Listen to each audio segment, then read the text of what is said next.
Alright everyone, welcome back to another Star Wars Galaxy of Heroes video with Fat Phil. And in this video, what we're going to be doing today, we're going to be looking at part 1 of my 6-part guide for relic farming. This is going to be an introductory to relics. We're going to be explaining the different relic pieces, showing you how much you need at every level, giving you some rough guidelines as to what levels to take these characters at, and why that's going to be important for you as you progress in this game. So make sure you like and subscribe, comment down below, let me know your thoughts. Huge shout out to the channel members. However, I'm not going to be showing you guys, not because I don't like you.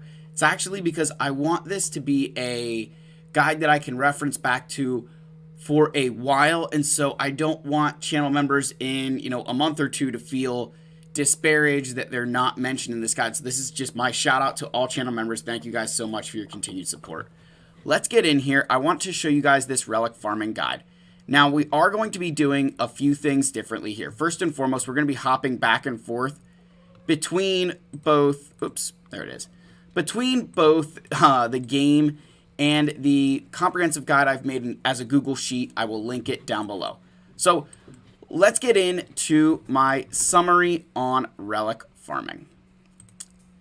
All right, so I'm going to move my face up here so you guys can see this better. So on the first screen here, I've got two groups. I have group 1 called Death by Numbers and group 2 Criminal Conversion Rates. Now, these are 8 of the 10 total relic pieces we need to go all the way from Relic 1 to Relic 9. So the first group here, characterized as the Death by Numbers. This is my broad way of saying that the way Capital Games tries to get you with these, the gotcha mechanic here, is you just need so many of them. Now, the sources, when I say scrapping salvage, just for context here, whenever you see scrapping salvage, understand that means that you can come down here to your scavenger, and by using certain gear pieces, you can trade them in for any kind of, relic materials that you can scrap, right? So when you see scrapping salvage, think taking gear pieces and turning them into relic mats. So I just want to preface that now when you hear that. All right, so now, so then let's get into, you've got guild events and currencies. That's pretty obvious. Assault battles. These pieces right here are all available in assault battles. Challenge tier 2 and challenge tier 3. Then conquest and the scavenger. So not only will these rewards be in the conquest box, but they're also available for purchase via the scavenger. And then you have packs and shipments, obviously. Group 2, we have the criminal conversion rates. These you don't need in quite as many numbers, but their conversion rates to get there are criminal. They are so high, you need a ton of gear. And for these pieces especially, it's all gear 13 gear that you need a ton of, and it's criminal, right? It should be investigated because it's terrible. You can still scrap some salvage for these. That's where the criminal conversion rate comes in. Guild events and currencies, these are all available for. Now, you'll notice I have an asterisk next to Conquest. That is because these Zimbital cards there, if we just go to Conquest real quick, you will see that in Conquest, if you get these boxes here, say if I get box 6, see that I'm getting some Zimbital cards here, right? So that's where the asterisk comes in, that at a certain level, you will earn some of those materials through Conquest. Whereas impulse detectors are only available in the scavenger.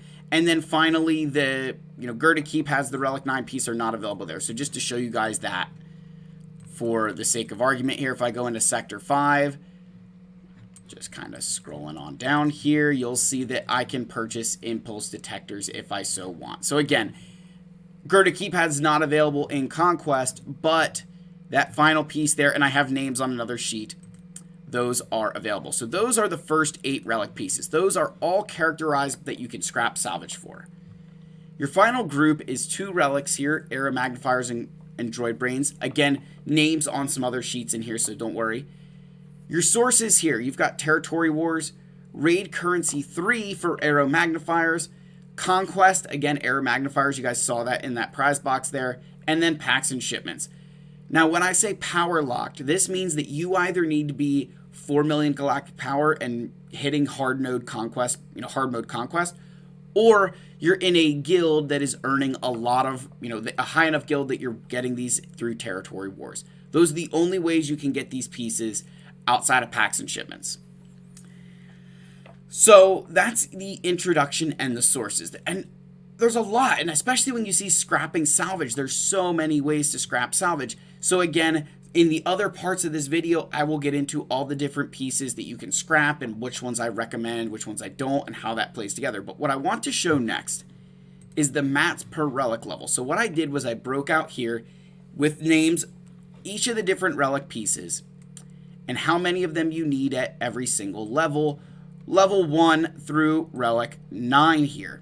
With then the total at the bottom to say, to take that character to relic 9, this is how many of those pieces you're going to need, with relic 9 being the highest level we go to right now. Again, I also did the same thing for signal data down here. While this video is not covering signal data, I did want to show it in here. I think it is an important part to understand with relics.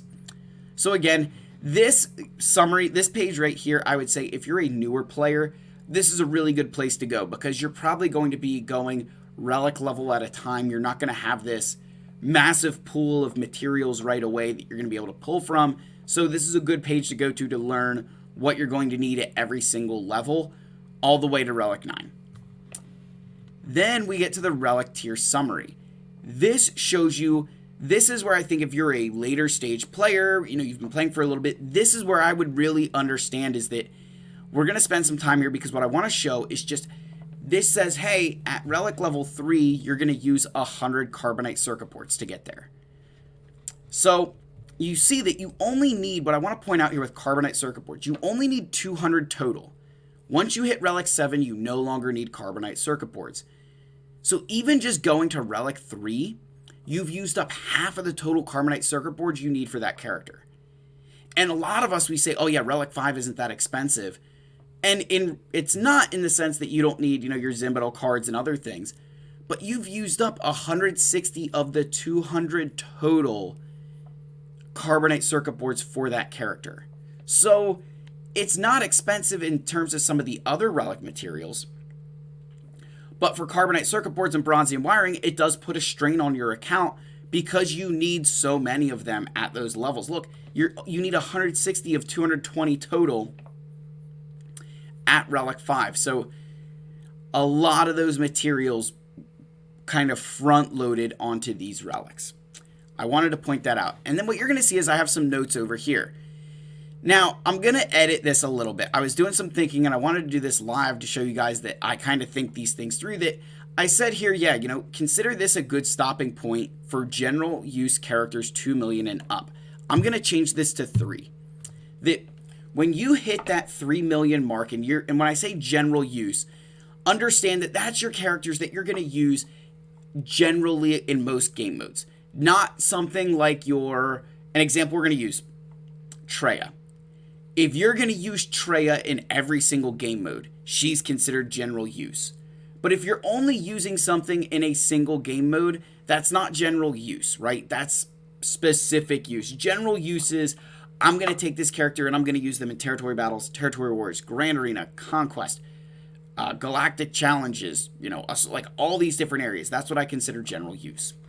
So look at that, relic 1, which again doesn't sound like a lot, but it's better than nothing. Remember, you can always put more relic levels on, but once you're there, you cannot take them off. Then relic 3, we're going to change this to relic 5. I did have it at 4, but now we're going to change this to relic 5. Again, just a good stopping point. This doesn't mean you might not want to have some characters at relic 5. This might not mean you want to have some characters below this level, but think about your general use teams. This is a good place to have them. I think this game is transitioning further and further away from needing crazy, crazy relic levels on characters early on in the game, because of things like datacrons, mods kind of bringing more into the forefront, that you can get some relic levels. You can get almost an additional relic level or 2 if you have really good mods on that character compared to someone who doesn't. Next, relic 5, you guys can kind of see where we're going, right? We got to up this a little bit. Now we're moving to 7 million. So again, at 7 million galactic power, start thinking that relic 5s kind of need to be the norm for you, right?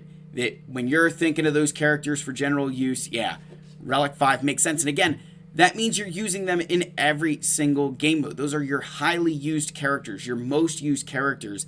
That's the ones we're talking about here. Some of those ones we're not using in every single game mode, you might not need to bring up right away. And some of those ones that you're using ridiculous amounts, maybe you take more. And then finally, we're going to get to Relic 7, where I say 10 million and up, and I'm going to stick with that. I think by the time you hit this number, Relic 7 really becomes kind of that, how do I say it?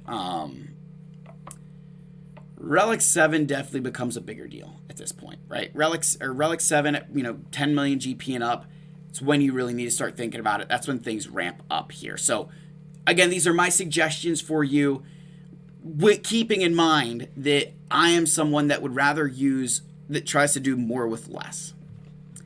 I then have a note, let's undo that. I then have a note here at Relic 8. Generally benefits all characters, but your biggest boost is in attackers and tanks. Which a lot of people would say, oh, it's better in tanks, but I think Relic 8 is a much better attacker upgrade. That if I could only take characters to Relic 8, attackers get a lot of precedence comparative to tanks. But if I could only take characters to Relic 9, that's when I would consider tanks, because it's the biggest boost for those who benefit from protection and health. So, as you guys can see here, right, what I want to show another example of is just look at the fact that as you get further on with your relics, you see that you need a lot of these carbonite circuit boards, bronzium wiring, chromium transistors, and then we kind of start tapering off a little bit into heat sinks and electrum conductors. And then your Zimbital cards taper further, but then you see here that the arrow magnifiers, impulse detectors, you kind of need a lot of them because you only need 10 less of them at Relic 9 than you would have used for Zimbital cards. Now again, they are of each. When you get into that Relic 8, Relic 9, you need 2 pieces. One of the power locked and one of the ones that have a criminal conversion rate to progress to that next relic level. So again, as you guys can see, this will show you the total you need. And I did the same thing with signal data down here. So I'm going to end part 1 here. This is the end of part 1. If you're watching this, hopefully you're going to watch this series every single day. Part 2 will be released tomorrow. So thank you guys so much for watching. Hopefully this was informative enough for you, gives you some perspective on what it costs to get to relic levels and some of the sources you can get there. Like and subscribe, comment down below, and I'll see you all in the next video. May the Force be with you. Cheers.